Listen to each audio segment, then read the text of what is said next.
All right, y'all. I'm back out here filming again today. Been sick for about a week. Finally felt like getting back out. Me and my little one's out here. Not really sure what she's wearing, but I found this whatever. Today we got a old dirty Silverado. I think it's a 96 model. What'd you think about this truck? Me? Yeah. Oh, You like it? yeah. I like it too. Let me turn this thing around here and show y'all kind of what. All right, so this truck belongs to my buddy Michael, lives over in Glenville, Georgia. Tent guy, MB's Tenting. It's old truck he bought. I lowered it for him earlier this year, I believe. We done a flip kit in the back with a 1-inch lift shackle, so that's 5. We tried to do the flip kit, but the tires was rubbing. And then the front has got a 3-inch coil. And then it looks like it ain't really moved out from under a tree since I done that, because it's kind of dirty. Nice blue interior, 15 by 10s, was brand new 295 50s. But since it left here, don't let that old dirty paint fool you. Oh. It's been getting the engine swap. This is a LSX crate 376 with a LSA supercharger and 480 transmission, Ford 9-inch rear end. I do not recall the name of the shop in Florida that done the swap for me, but they done an outstanding job. Let's just say it's all really fancy. It's very nice. Bust off time you hit the key. It's got a really, really nice dash and all in it. They done the Holly dash. But it will not hook. Man, it says 70 mile an hour, just smoke the tires. So we got some parts for it lined up over here. First things first, we got a battery tray. We're going to relocate the battery up under the bed. We got some CalTrack bars, which work very well. There's some people run some really, really fast numbers with CalTrack bars. You have to pull the leaf spring, get the front bushing out, and push this aluminum bushing in. That's going to probably be the biggest pain of the entire job. And then we have some Viking double adjustable rear shocks to go back there, coupled with the Reckless shock relocator kit. That's going to be our crossbar. I put a big knot, underbed notch in this truck when I lowered it, so that bar is going to weld between the 2x2 at the top of the frame. You know, those weld off the back of the rear end. We may have to do some modifying to make those fit the 9-inch. I don't know if it's got a back brace on it. And then on the front, we've got a QA1 front coilover conversion kit. This thing, these kind of go up in the spring pocket, and then your coilover goes between there. I believe they are double adjustables. Let me open it up there and see. They are indeed. And I think I'm going to start with the front. And we'll see how this goes. I found the peanut. You peanut, same size as your brain. Oh, can I get it from you? All right, we're going to pull this thing in and get started on it and see if we can't make him plant some of his horsepower. Because I think it's in the neighborhood of 800 from what I hear.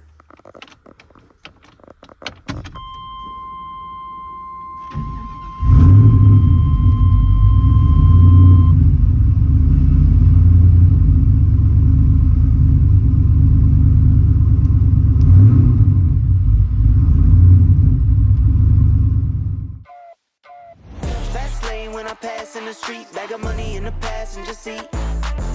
Simcoe's been asking for me on the road from the west to the east. Way up, I might never come down, cause the coast racking up the flight miles. So high, I might never come down, so what, this is my lifestyle. Wait a minute, work hard for the car, so that's why it's all tinted. Wait a minute, had a real late night, woke up with my head spinning out in Nashville. It's been mad real. Alright, so first off, excuse my mess on my table. Nothing ever gets cleaned up around here until I throw it in the trash can. Second of all, we're going to do these QA1 coilover setups.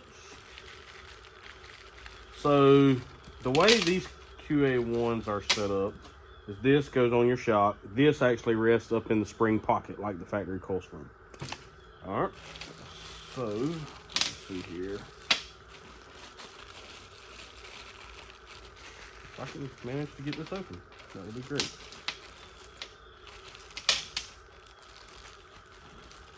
All right, there we go. Got everything out of the back. All right, so you got your washer goes on there.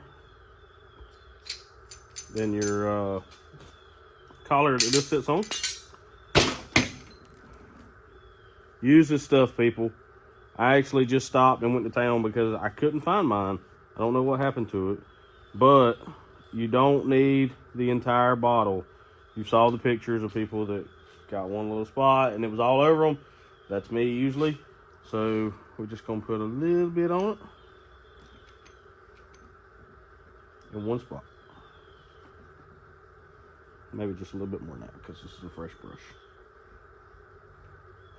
All right, and then we're gonna run it on down so it smears it everywhere.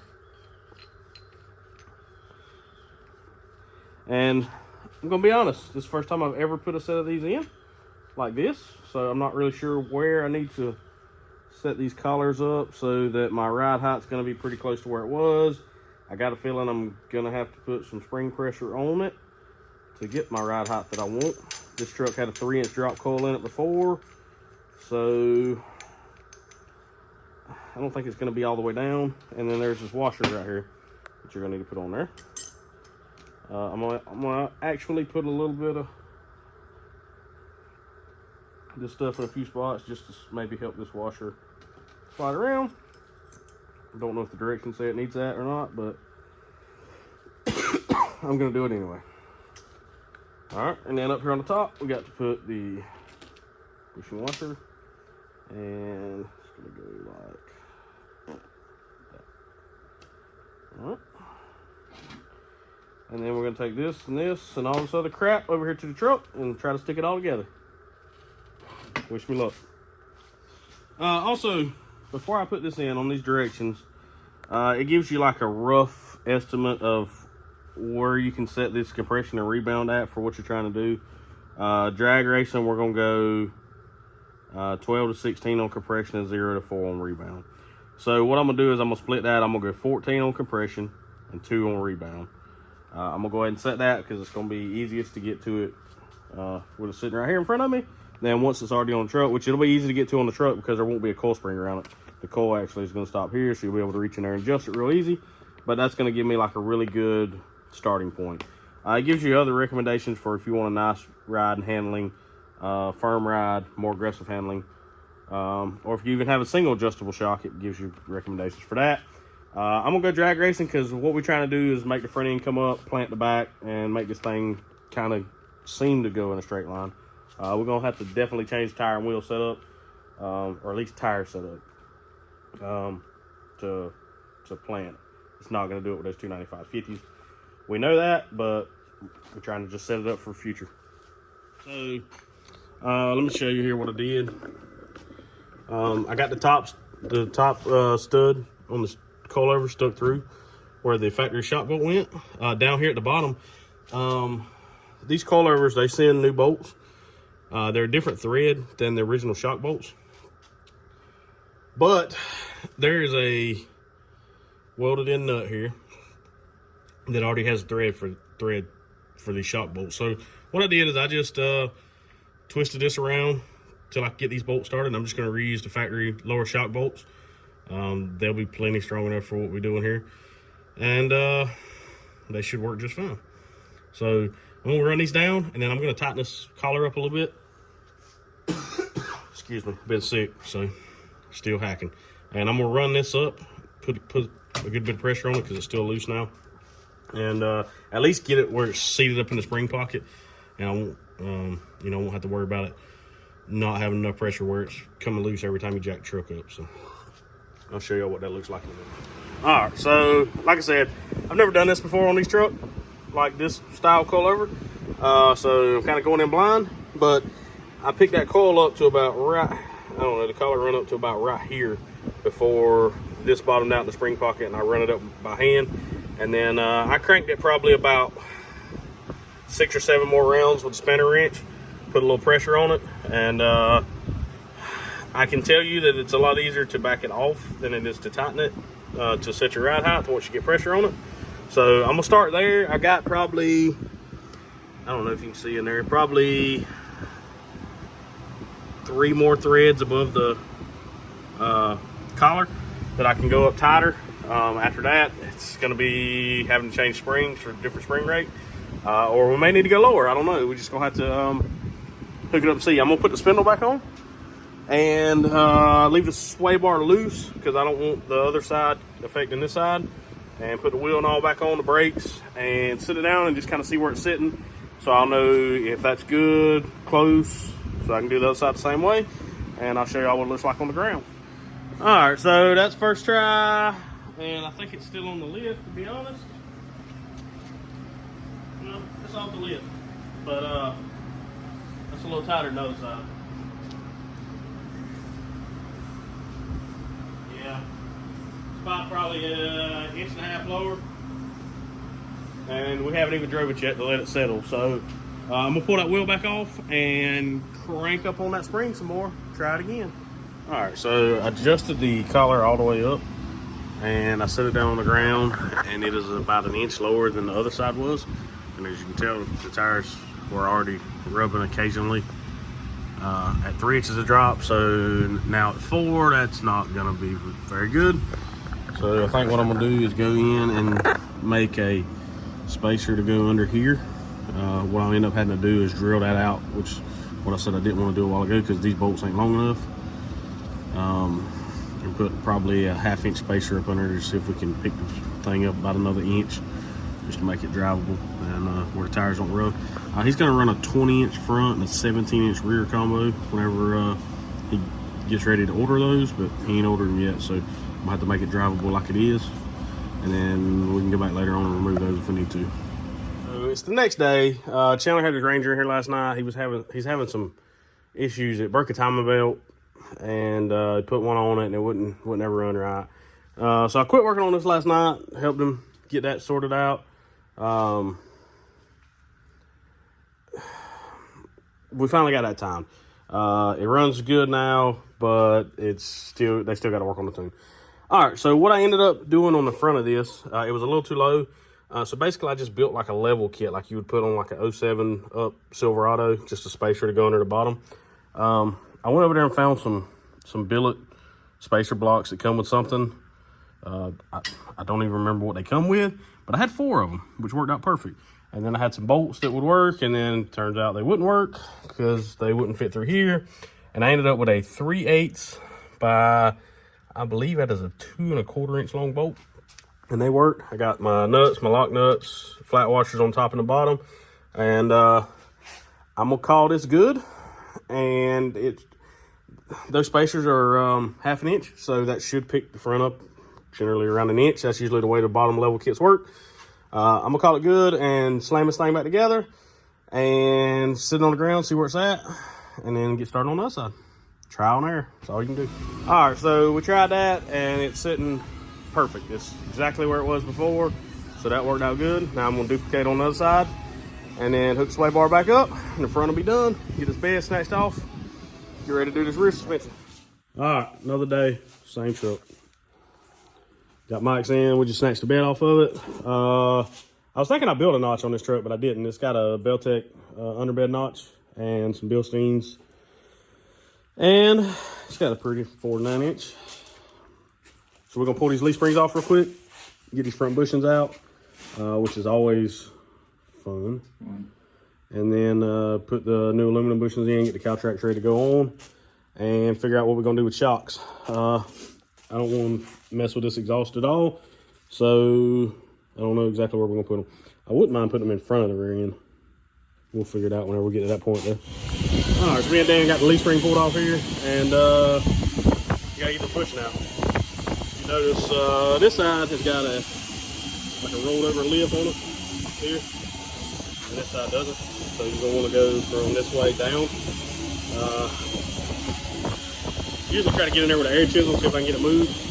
I'm not gonna show y'all this because it could take 30 seconds or it could take 3 hours and a lot of cussing. So I'll show you when we get into that. All right, so we tried the hammer and the air chisel, and then there's a press right here. So we decided to be smart and just come use it. It works so much better. Dylan came to hang out. Jeff's over here somewhere. I don't know where he's at. He went that way. Oh, good. Hey, Jeff. Jeff coming to hang out with us today. But we got these cow tracks on. They come with a new lower plate. Put those on. Got your new bolt. You got your front pivot. You saw us put the sleeves in a while ago. Make sure you put some anti-seize on those because that's aluminum going into steel, and then a steel sleeve going into a piece of aluminum. Make sure you anti-seize those. These, we put it in the bottom hole, the least aggressive. The bar, I was going to put it in the middle hole, but the bar was going to hit the leaf spring. I'm sure with the weight down on the truck, it would clear. I could have pivoted this around and got it in there, but we're just going to try the bottom hole. He said he wasn't really trying to go drag racing with his truck. He just wanted to play with it and just wanted to hook a little bit better. So we got these bars is loose. We got plenty of adjustment. When we get it all done, we're going to put full weight on it up in the air and get out here and adjust these. We'll show you that in a minute. All right, so Caltrax is on. Up next is these very, very nice Viking double adjustable. Part number D203. I think I threw it here. And I don't know where it went. Oh, there it is. Can you use these? No, they're too big. And so you have to put these together. You have a snap ring on each side with a little spear. And they're quite the pain if you don't have the right size snap ring pliers. And I didn't have the right size. We had to make something that worked. And we got the first one done. Now we're going to do the second one. And then we'll show y'all how we mounted things. Because we really ain't sure yet. All right, sir. Yeah, that's right. So me and Dan's out here. Brandon's here. Georgia Florida game's on today. Brandon's in there. Just started. Florida's already up on Georgia. Terrible. But we got these brackets modified. We had to cut, make it square around this back brace. And we got these. There's no weight on the truck right now, so these are actually going to go down a little bit once we collapse the springs. But they wasn't long enough to, without the bed and all on it, to be able to tack these. So we had to unbolt the bottom. But I'm fixing to weld all this out and get ready to put the bed back on it. And once we get the bed on, we'll pick it up sitting on the ground on stands with all the weight on the suspension and set these Caltrax and set these shocks. And this thing about to be ready. But the bar, we just got it tacked up here. We'll lay a good weld in there all the way around the pipe. Shouldn't go nowhere. I see some people that put angle iron in here to keep it from rolling, but I think we'll be fine.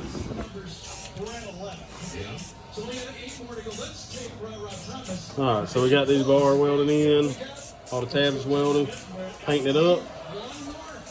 We're going to bolt the shocks up here, let the bottoms hang, and then turn it around, pick it up on the lift, weld the bottom tabs, paint those, put the bed back on, and then with all the weight on the suspension, we're going to set those bottom shocks, bolt them up to the brackets, and go spin tires.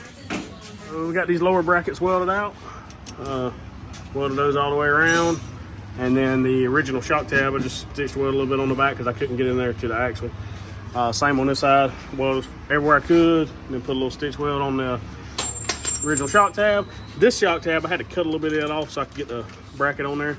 I didn't want to cut those completely off though because he may hate the ride of these shocks and want to go back to the original shocks. And I kept that piece so I can weld it back on if I need to. And yeah. Now we're gonna sit it down on the stands. That way we can get full weight on the suspension. Probably gonna let Brandon sit in the driver's seat and we're gonna roll under there and set the Caltrax and figure out where these shocks need to be and go from there after we get everything painted black. Of course, Dan's over here masking off now. Craftsmanship.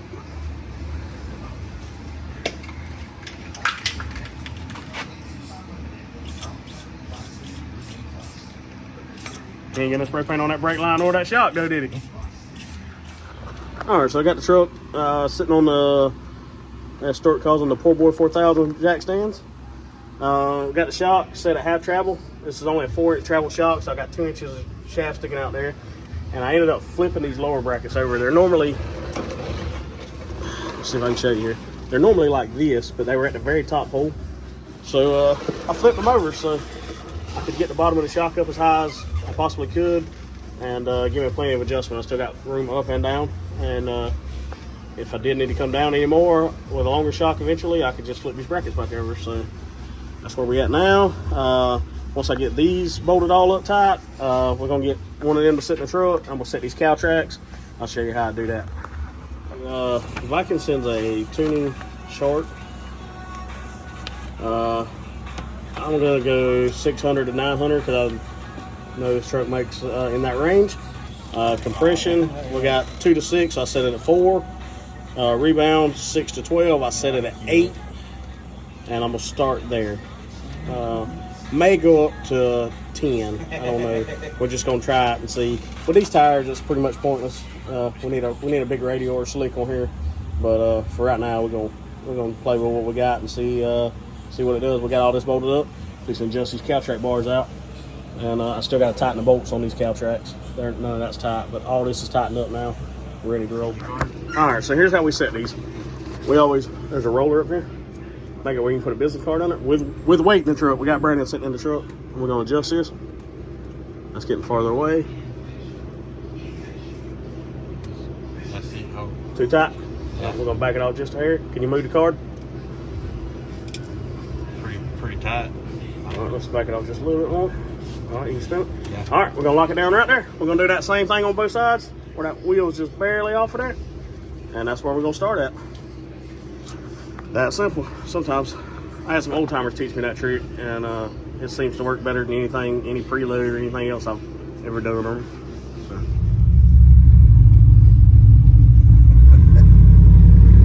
This freaking gauge cluster is amazing. Here, you hold that for a second. I told him to hold that for a second. All right, you ready? You look, can you pass this car? Yeah.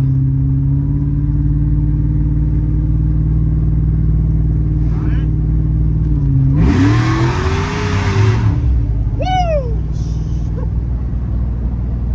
Michael Brandon, you have built an amazing truck, and I would really like to have this thing.